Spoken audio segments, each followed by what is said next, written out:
வணக்கம். நான் ரொம்ப வேதனையோடையும் துயரத்தோடையும் தான் இந்த மெசேஜை அனுப்புகிறேன். ஒரு பொண்ணு இந்த சமுதாயத்தில் படித்து வளர்ந்து ஒரு உயர்ப்பு கல்வியெல்லாம் பயின்று மேலே ஒரு வேலையை வாங்கி தன்னோட தாய் தகப்பனை காப்பாற்றுறது, ஒரு குடும்பத்தை காப்பாற்றுறதுங்கிறது பெரிய சேலஞ்சிங்காக தான் இருக்குது. ஆனால் அதுவும் ஒரு சின்ன அலிகேஷனோ ஒரு சின்ன தவறுகளோ அந்த பெண்ணு மேலே ஒருத்தர் குற்றம் சாட்டினாங்கன்னா 1000 பேர் முன் அவளை குழி தோண்டி பூமியில் புதைக்கிற வரைக்கும் விடமாட்டாங்க. ஏன்னா பெண்களுக்கு இந்த சமுதாயம் அவ்வளோ நீதி தான் கொடுக்குது. ஸோ இதில் நான் அமைதியாக இருக்கிறேன். இந்த தம்பி அஜித்குமார் மரணம் கண்டிப்பாக ஏற்றுக்கொள்ள முடியாத ஒரு வேதனை. அவங்க தாய் அழுதாங்களோ இல்லையோ, நானும் எங்கள் தாயும் தினம் அழுதுகிட்டு இருக்கோம். ஏன்னா நான் ஸ்டேஷன் போய் அறநிலையத்துறை அதிகாரிகளோட ஸ்டேஷன் போனேன். எங்கள் கூடவே தான் இன்றைக்கி அந்த வீடியோ எடுத்தார் இல்லையா, சக்தீஸ்வரன்ற ஒரு சார், அவர் நாள் பூரா எங்கள் கூடயே தான் இருக்கார். அம்மாவுக்கு அடிக்கடி மயக்கம் வரணுன்னே அவர் டீ வாங்கி கொடுத்தாரு, எங்களுக்கு சப்போர்ட்டாக இருந்தார். ஏன்னா இன்ஸ்பெக்டருக்காக நாங்கள் வெயிட் பண்ணிகிட்டு இருந்தோம் நடந்த விஷயங்களை சொல்கிறதுக்கு. ஆனால் கம்ப்ளைண்ட் எழுதி கொடுத்துட்டு வந்துட்டோம் வீட்டுக்கு. அன்றைக்கி நைட்டே வந்துட்டோம். இன்ஸ்பெக்டர் சார் 8:30 மணி போல் வந்துட்டோம்.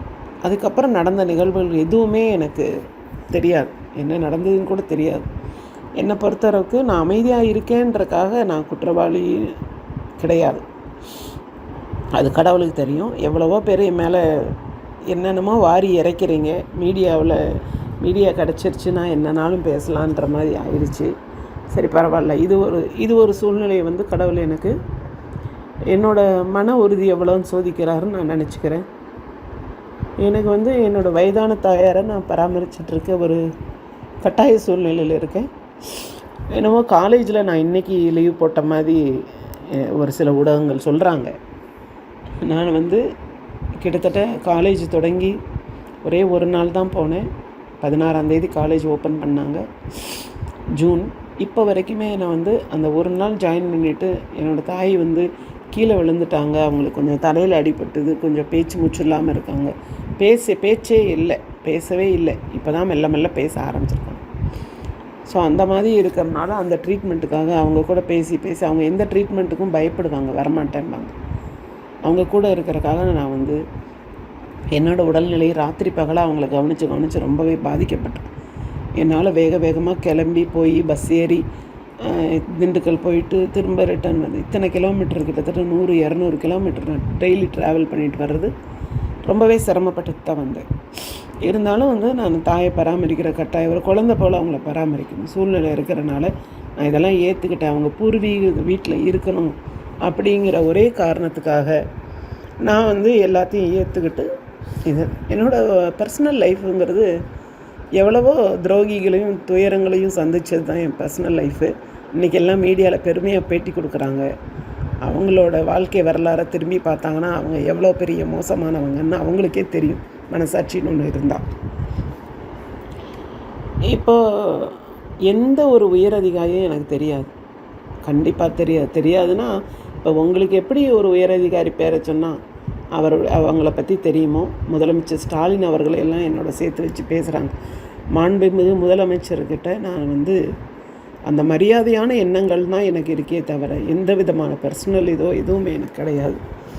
அவர் எல்லா மக்களுக்கும் நன்மைக்காக ஒரு முதலமைச்சர் அந்த பதவியில் என்ன இருக்குமோ அதை தான் அவர் இந்த அஜித் மரணம் நடந்தப்பையும் அவர் உடனடியாக நடவடிக்கை எடுத்து எல்லாமே அவர் செஞ்சுட்டு வர்றார். அப்பேற்பட்ட மனிதரே ஒரு தாயோடைய உணர்வுகளை மதித்து சாரி கேட்டாருன்னா நான் பல தடவை அவங்க அம்மாட்ட சாரி கேட்கணும், அவங்க அம்மாட்ட பல தடவை மன்னிப்பு கேட்கணும். என்னால் நேரில் வர முடியல. ஏன்னா கேமராக்கள் என்னை விடாமல் துரத்திக்கிட்டே இருக்குது. எங்கள் வீட்டு வாசல் கதவை கூட திறக்க முடியல. எங்கள் வீட்டில் ஆமாம் நாய்க்குட்டின்னா நான் ரொம்ப மதிப்பேன் தான். அதை கூட ஒருத்தர் மீடியாவில் கொஞ்சம் கேவலமாக சொல்லியிருந்தார். நான் உயிர்களை ரொம்ப நேசிப்பேன். எந்த உயிரும் கொல்லக்கூடாது, பாதிக்கக்கூடாதுன்னு நினைப்பேன். ஒரு சின்ன எறும்பு கூட குக்கர் மூடியில் ஒட்டி இருந்தால் நான் அதை மெதுவாக ஒரு குச்சியை வச்சு தள்ளி விட்டுட்டு அப்புறம் தான் சாதம் வைப்பேன். ஸோ ஈவன் எங்கள் வீட்டில் நாங்கள் கொஞ்சம் காடோடு சேர்ந்த மாதிரி தான் இருக்கும், கிராமம். எத்தனையோ தடவை பாம்பு வந்திருக்கு. ஈவன் என் ஸ்டூடெண்ட்ஸுக்கு கூட தெரியும். நான் கொல்லாதீங்கன்னு தான் சொல்லுவேன். ஏன்னா வாழ்கிறது எல்லா உயிரோட உரிமை. அழிக்கிறது நம்ம வந்து ஒரு 6th சென்ஸ் இருக்கிற ஹியூமனால் அழிக்கிறது நம்ம டாமினேஷன் கிடையாது. அது வந்து நான் பல தடவை நான் உறுதியாகவே சொல்லுவேன். ஸோ இந்த மாதிரி ஒரு சூழ்நிலையில் எனக்கு ஐஏஎஸ் அதிகாரி தெரியும், அது அவங்கள தெரியும், இவங்கள தெரியும், ஃபோன் பண்ணேன் அப்படின்றாங்க. இந்த அஜித்குமார் தம்பி அவர்களோட மரணத்தை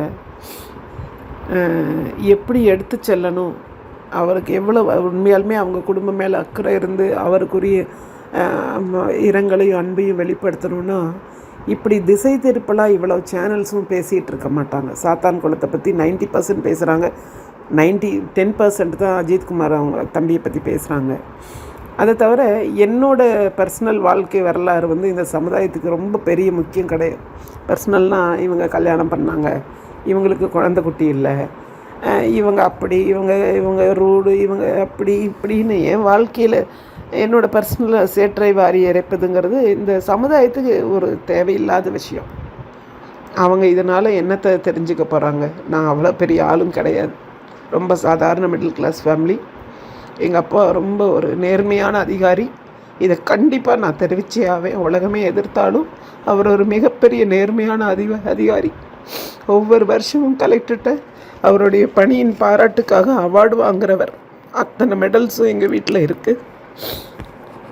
அப்படிப்பட்ட நேர்மையான அதிகாரி தான் எங்கள் அப்பா. அவர் வந்து அவரோட பதவிக்கு நாங்கள் கோயம்புத்தூரில் தான் வாழ்ந்தோம், பிறந்து வளர்ந்தது எல்லாம் கோயம்புத்தூர் தான். அவர் பதவிக்கு எவ்வளவோ சொகுசாக வசதியாக கோயம்புத்தூர்லேயே வீடு கட்டி வாழ்ந்துருக்கலாம். ஆனால் அரசாங்கத்துடைய லோன் அப்ளை பண்ணி வாங்கி எங்களால் முடிஞ்ச அளவு இந்த கிராமத்தில் ஒரு வீட்டை கட்டி, கிட்டத்தட்ட 40 வருஷத்துக்கு முன்னாடி கட்டின வீடு இது. யாரோட காசுலேயும் கட்டலை, லோன் எங்கள் அப்பா இதுலேயும் அம்மா இதுலேயும் ரெக்கவரி செய்யப்பட்டு கட்டின, ரிட்டையர்மெண்ட் வரைக்கும் கட்டின லோனு.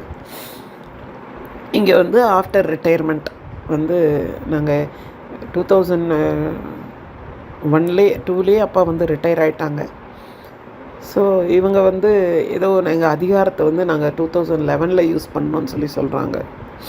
ரிட்டையர்மெண்ட்டுக்கு அப்புறம் ஒரு மனுஷங்களுக்கு அந்தந்த அரசாங்க அதிகாரிகள் எல்லாருக்குமே தெரியும், அந்தந்த டிபார்ட்மெண்ட்டில் இருக்கிறவங்களுக்கு ரிட்டையர்மெண்ட்டுக்கு அப்புறம் அங்கே டிபார்ட்மெண்ட்டு போனால் எவ்வளோ மரியாதைக்கு அந்த வாசலில் நிற்கிற பியூன்லேருந்து அந்த ஸ்வீப்பர்லேருந்து என்ன மரியாதை கொடுப்பாங்கன்றது எல்லாருக்குமே தெரியும். இந்த எல்லா பிரச்சனைக்கும் காரணமே, இவ்வளோ அசிங்கப்படுத்துறது, இவ்வளோ மீடியாவில் வர்றதுக்கு காரணமே ஆலம்பட்டியை சேர்ந்த இந்த ஒன்றிய செயலாளர் சண்முகன்றவர் சார். அவர் இவருக்கு மூவேந்தனுக்கு ரொம்ப வேண்டியவர். அவர் என்னென்னா, இந்த பணத்தை வாங்கிறத அவங்க வந்து திருப்பி நமக்கு கொடுக்கக்கூடாதுன்றக்காக இப்படியெல்லாம் திசை திருப்பி அவளை கேவலப்படுத்தி நம்ம வச்சுக்கலாம், செமிச்சிடலாம், அதை நான் எல்லாம் அசிங்கமும் படுத்துறேன்னு முனைப்பாக செயல்பட்டு வர்றார். அவங்க வந்து கொஞ்சம் வருஷங்களுக்கு முன்னாடி அவர் வந்து அன்னை ஃபாத்திமா காலேஜ் ஷா அவர்கள் சேர்மன் ஃபோக்சோ சட்டத்தில் உள்ளே போனார் இல்லையா, பிஜேபி உடைய பொறுப்பில் ஏதோ ஒரு பொறுப்பில் இருக்கார், டிஸ்ட்ரிக்ட் செக்ரட்டரின்ற மாதிரி சொன்னார் அந்த ஷான்றவர். அவருக்கு ரொம்ப வேண்டியவர், நெருங்கினவர் இந்த சண்முகன்றவர். சண்முகம் வந்து இத்தனைக்கும் டிஎம்கே ஒன்றிய செயலாளர். ஷா கிட்ட போய் அப்பப்போ காசு வாங்கிட்டு வருவாருன்னு ஷாவே சொல்லுவார், எங்ககிட்ட செலவுக்கு காசு கொடுங்கன்னு வாங்கிட்டு வருவார்.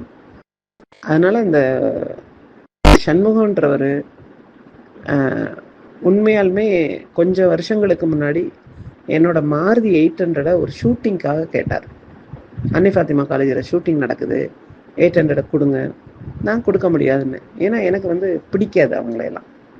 அவர் வந்து கொஞ்சம் ஒரு மாதிரி நடக்கக்கூடியவர், எனக்கு பிடிக்காது. அந்த இதில் வந்து நல்ல பெயர்கள் கிடையாது அந்த ஊர்லன்றனால.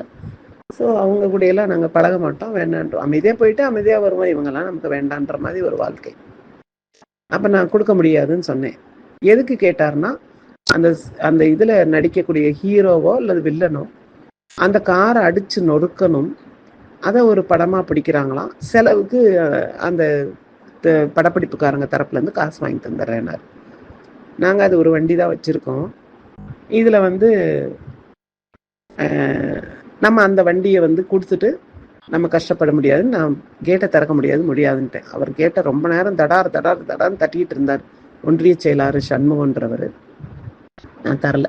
அதில் இருந்தே கொடுக்க முடியாதுங்கன்னு சொல்லிட்டேன். என் மேலே ஒரு வெறுப்பும் கோவமாக எதையாவது பரப்பி விட்டுக்கிட்டே இருப்பார்.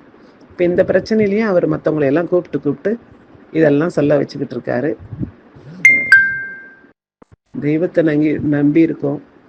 விதி வலியது. கடவுள் நமக்கு என்ன சொல்றாரோ நம்ம அதை கேட்டுக்குவோம். சட்டத்துக்கு முழுமையான ஒத்துழைப்பு கண்டிப்பா தருவோம். கண்டிப்பா நான் எந்த விதத்திலையும் அந்த தம்பியோட இறப்புக்கு ரொம்ப வேதனை தெரிவிச்சுக்கிறேன். கம்ப்ளைண்ட் கொடுத்தேன், வீட்டுக்கு வந்துட்டேன். அது மட்டும்தான் எனக்கு தெரியுமே தவிர யாருக்கிட்டையும் நான் கான்டாக்ட் பண்ணல. என்னோட கால் ரெக்கார்ட்ஸ் பார்த்தாலும் தெரியும். 1 வருஷம் கூட கால் ரெக்கார்ட்ஸ் பார்க்கட்டும், எப்போ வேணாலும் தெரியும். எங்களுக்கு யாரையும் தெரியாது. We are innocents.